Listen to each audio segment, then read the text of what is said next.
If you could choose an animal to represent you, what would you choose?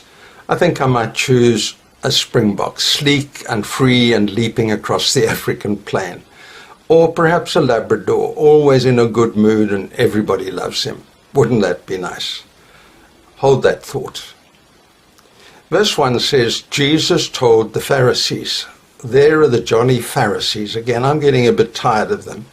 For 5 long chapters, he's been locking horns with the Pharisees, and he's going to do it for 1 more chapter. And then in verse 38, he will turn away from them. And the whole tenor of the book will change. The whole tone will change. We'll come to that in the next talk. But what animal would you choose to describe the Pharisees?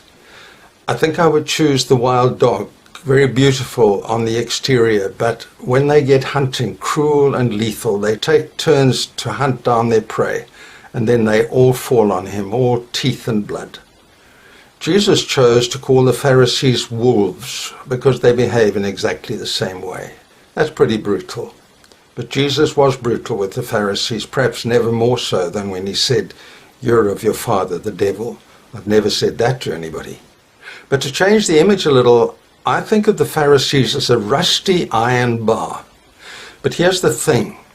If you hit a bronze bell, even with a rusty bar, it will ring out pure and clear. And that was Jesus.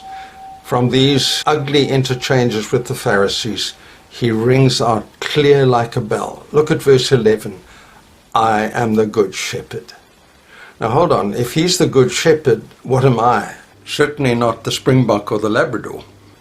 I don't really want to be a sheep. I think of them as rather dim and with an alarming propensity for following the crowd, of which I've always been suspicious. On the other hand, sheep are vulnerable and prone to wander. Those I can own. And Jesus says some wonderful things about the shepherd himself. My sheep know my voice, and I call them by name. Jesus knows my name. That takes me back to Isaiah 43. I have called you by name, you're mine. If you pass through the waters, they will not overcome you. If you go through the fire, you will not be burned. How many millions have been comforted in times of trial by that verse? And then he says, they know my voice. Now, I know dogs can recognize voice. I didn't know sheep could. Till I found this video clip where the shepherd taught some young people how to call the sheep. And they imitated him, but the sheep never turned an ear. And then look what happens when the shepherd goes over to the wall and how they recognize his voice. It's a privilege to recognize the voice of Jesus within and to respond to it. And then he says he leads them out. He goes before them and the sheep follow him. Now that's not generally been my image of sheep. I picture them with a herd boy running behind them with a whip, or with sheepdogs snapping at their heels. I didn't know that sheep could follow. And then I looked up a few video clips. Just watch this. The Lord's my shepherd, I'll not want. The only decent way to live is to let Jesus lead and for me to follow.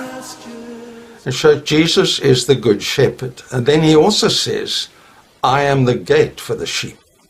Notice the 2 I ams. This is I am number 3 and number 4 of the 7 in the Gospel of John. What does he mean by I am the gate? Israel is a very stony country, and so the shepherd would take the stones and build a kind of kraal out of them with just a gap there, no gate.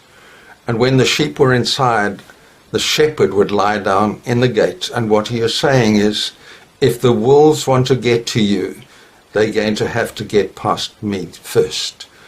The shepherd lays down his life for his sheep. And Jesus did that never more so than at Calvary. I cast my mind to Calvary. But he didn't do it only at Calvary. He does it all the time. He says if Satan and his minions want to get at you, they're going to have to get past me first. The shepherd lays down his life for the sheep. That cursed tree.